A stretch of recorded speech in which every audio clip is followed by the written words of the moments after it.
గత సంవత్సరం 2023లో just 3 months back November నెలలో మన Andhra Pradesh public service commission 25th Sunday నాడు గ్రూప్ 2 స్క్రీన్ టెస్ట్ ఉందనేసి ప్రిలిమినరీ టెస్ట్గా డేట్ డిసైడ్ అయిందనమాట. ఆ కోణంలో టోటల్ యావత్తు రాష్ట్రమంతా ఎగ్జామ్స్ ప్రతి ఒక్క సెంటర్లో ప్రతి ఒక్క డిస్టిక్ వైడ్గా జరిగింది. అది అందరికీ తెలిసిందే. సో ఆ కోణంలో యాక్చువల్గా ప్రొసీజర్ ఏమంటే టోటల్ అన్ని అప్లికేషన్స్ కానీ హాల్ టికెట్స్ కానీ అన్నీ ఆన్లైన్ అనమాట. ఆన్లైన్లో కరెక్ట్గా పర్ఫెక్ట్గా డీటెయిల్స్ పర్టిక్యులర్స్ ఫిల్ చేస్తే దాని మేరకు ఎలిజిబిలిటీని చూసి ఆ యొక్క సఫిషియంట్ డీటెయిల్స్ ఉన్నాయా లేదని చూసి కమిషన్ వారు హాల్ టికెట్స్ ఇష్యూ చేస్తారు. అఫీషియల్ వెబ్సైట్లోనే. ఆ కోణంలో ప్రతి ఒక్కరికి ఆ విధంగా ప్రాసెస్ నడిచింది. అదేవిధంగా ఒక అతను సుదర్శనం అనే అతను ఏం చేశాడంటే కర్నూలు డిస్టిక్ అనమాట. కర్నూలు డిస్టిక్ మన కృష్ణగిరి మండలము. అక్కడి నుంచి అతనికి తెలిసిన ఒక డోన్లో రాజా కాంప్లెక్స్ దగ్గర ఉన్న అతను దూరపు డిస్టెంట్ రిలేటివ్ అనమాట. అతని పేరు ఎం ఇమాన్యుల్. అతని యొక్క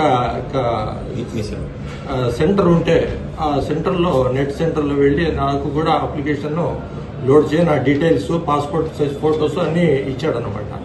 ఇస్తే అది ఏం జరిగిందంటే ఇద్దరికి ఇల్ ఫీలింగ్స్ ఉన్నాయి అర్లియర్ డేస్ నుంచి. ఆ ఇల్ ఫీలింగ్స్ ఆ డిస్ప్యూట్స్లో భాగంగా అతను criminal breach of trust utilize చేసుకుని వానికి చీట్ చేయాలా, ఇతనికి అప్లికేషనే లోడ్ చేయకూడదు అనే ఉద్దేశంతో అతని దగ్గర ఫీజు కూడా తీసుకున్నాడు, డీటెయిల్స్ తీసుకున్నాడు, ఫొటోస్ ప్రతిదీ తీసుకున్నాడు.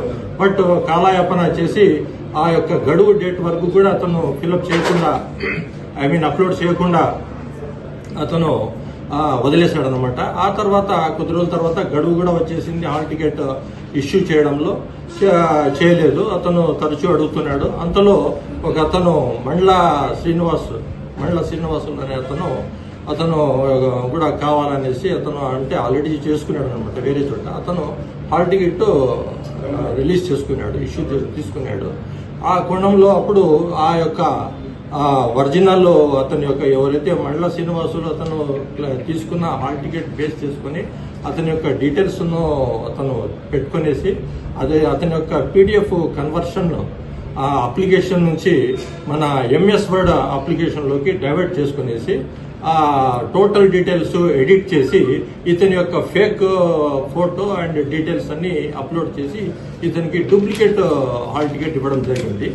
అది చేయడంలో భాగంగా ఏం చేసినాడంటే చిత్తూరు జిల్లా ప్రిఫర్ చేసి అందులో నారాయణ కాలేజ్ మరిమాన్ వీధిలో, ఎందుకంటే టౌన్కు దూరం అవుతుంది, ఇతను పోతే కూడా చేరుకోలేడు, ఇతను పోతే కూడా మళ్ళీ రిటర్న్ వచ్చేస్తాడు, అందుకోలేడు అనే ఒక దురుద్దేశంతో ఇతను ఆ యొక్క సెంటర్ ఫాల్స్ సెంటర్ అనమాట. యాక్చువల్గా అక్కడ సెంటరే లేదనమాట. ఇది వేరే చోట ఉన్నాయి కానీ అక్కడ లేదు. సో అదే భర్తీ చేసి అతనికి చీట్ చేసి ఇవ్వడం జరిగింది. ఈ కేసు కట్టి 1 టౌన్ పరంగా అతను చెప్పిన మేరకు అక్కడ వాడిన ఏవైతే అతను సిస్టమ్ వాడినాడో ఆ కంప్యూటర్స్, తర్వాత సెల్ ఫోను, అతని డీటెయిల్స్ అన్నీ మనము సీజ్ చేసుకొని అతన్ని కూడా నిన్నటి రోజు అరెస్ట్ చేయడం జరిగింది.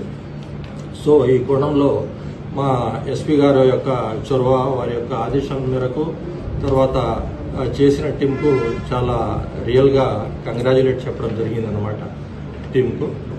సో ఈరోజు అతనికి కస్టడీకి తీసుకొని మేము జ్యుడిషియల్కు రిమాండ్కు పంపిస్తున్నాం.